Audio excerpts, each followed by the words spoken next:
Hi, எல்லாரும் நல்லா இருக்கிறீங்களா? நான் எங்க அம்மா வீட்டுக்கு இன்னைக்கு வந்திருக்கேன். ஏங்க நான் எங்க அண்ணன் வீட்டுக்கு வந்திருக்கிறேங்க. இன்னைக்கு எங்க அண்ணி என்னெல்லாம் சமையல் செய்து வச்சிருக்கிறாங்க எங்களுக்காக பார்க்கலாம் வாங்க. இது பாருங்க, வெள்ளை சாதம்,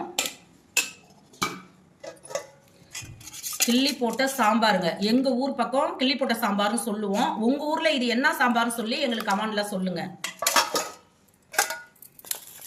கனவா மீன் கிரேவி.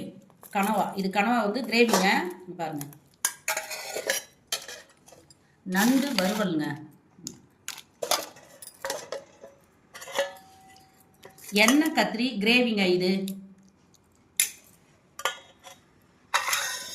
ரசம், மிளகு ரசம், முட்டை, மோர், எல்லாம் அடை. இத்தனை ஐட்டமும் எங்களுக்காக செய்து வச்சுக்கிறாங்க எங்க அண்ணி. நீங்களும் சாப்பிட வாங்க.